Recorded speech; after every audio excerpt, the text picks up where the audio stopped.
បងទាកូនបងប្អូនណែសំខាន់យើងញ៉ាំតែផ្នែកលឿងបងប្អូនអាផ្នែកលឿងហ្នឹងញ៉ាំបានច្រើនហ្មងហើយញ៉ាំអត់ចេះតែលាន់ទេថ្ងៃនេះគឺយើងមកញ៉ាំជាមួយនឹងទឹកម្រេចបងប្អូនមានខ្ទឹមជ្រក់ក្នុងនឹងទៀតសំខាន់គឺដាក់ម្ទេសថែម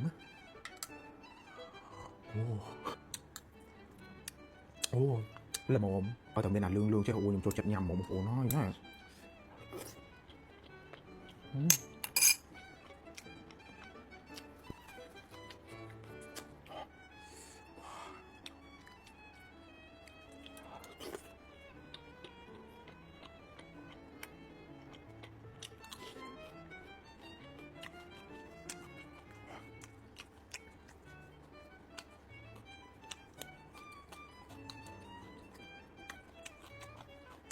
ល្មមឆ្ងាញ់ហ្មង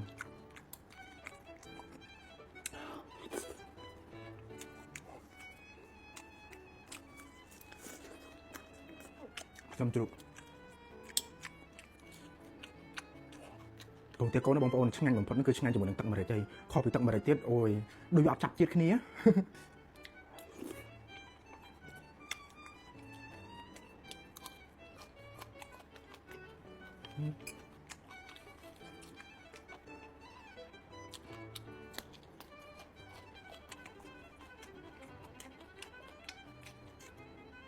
េះដាក់ជោគអញ្ចឹងមកអូយ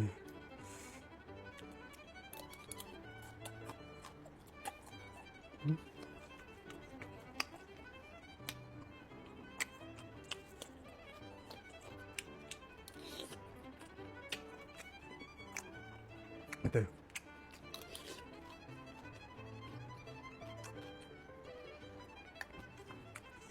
អូយ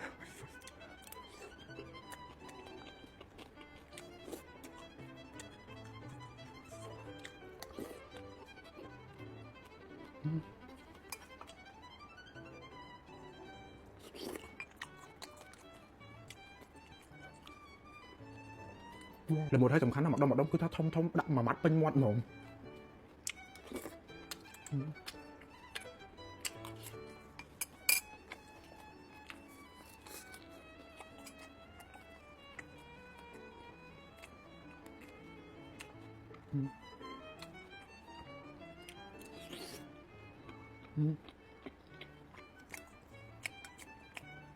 ទៅពងទា3គ្រាប់ឆ្នៃធ្វើមុខម្ហូបបាន2មុខបងប្អូនមានឆាមួយមុខហើយមានទឹកសឡមួយមុខហត់បែបក្តៅអូយឆ្ងាញ់មែនតើណាហើយនេះគឺខ្ញុំនឹងយកពងទា3គ្រាប់នេះបងប្អូនយកមកឆ្នៃធ្វើមុខម្ហូបឲ្យបាន2មុខនិយាយទៅ2មុខនេះអត់ដល់8000ផងបងប្អូនញ៉ាំបានថាមួយឆ្អែតបង2 3នាក់អីគ្នាស៊ីផុយមែនតើយើងនឹងស្រាប់តែឥឡូវសង្គ្រាមបងប្អូនពិបាកនៅក្នុងការរកលុយខ្លាំងមែនតើអញ្ចឹងបើថាមានតិចតួចហើយយើងត្រូវតែសំចៃអញ្ចឹងណាហើយមុខម្ហូប2មុខនេះគឺខ្ញុំមានឆាមួយមុខហើយនឹងបើថាសឡទឹកមួយមុខដែរបងប្អូនមានស្ងោរជ្រូកអីដែរអញ្ចឹងណាអញ្ចឹងស្ងោរជ្រូកអីដែរនេះគឺយើងត្រូវតែមានខ្ទឹមបារាំងមានពេញប៉ោះមានកូលក្រេអីហ្នឹងដើម្បីយើងធ្វើជាថាគ្រឿងស្ងោរជ្រូករបស់យើងមានទឹកសឡមានអីវាថាហត់ក្តៅឆ្ងាញ់មែនតើហើយពងទានេះបងប្អូនយើងថា3គ្រាប់នេះយើងដកពាក់កណ្ដាលនេះទុកឆាពាក់កណ្ដាលទៀតដាក់សឡអញ្ចឹងហើយពងទាពាក់កណ្ដាលនេះគឺខ្ញុំយកមកឆាអំពិលទុំអញ្ចឹងខ្ញុំធ្លាប់ចេញវីដេអូម្ដងបងប្អូនឆាពងទាអំពិលទុំមកឆ្ងាញ់មែនតើរសជាតិញ៉ាំមួយបាយក្តៅបាយកកអីត្រូវមែនតើអញ្ចឹងយើងលាយគ្រឿងផ្សំទឹកត្រីប៊ីចេងស្ករអំបិលដាក់ប្រេងខ្យងបន្តិចយើងមកយើងដាក់ពងទារបស់យើងឆាអញ្ចឹងបើយើងចូលចិត្តហឹរយើងដាក់ហឹរបន្តិចមកយើងរោយខ្ទឹមមកហើយបាត់ហើយយើងមានទ្រាប់បន្លែជាមួយនឹង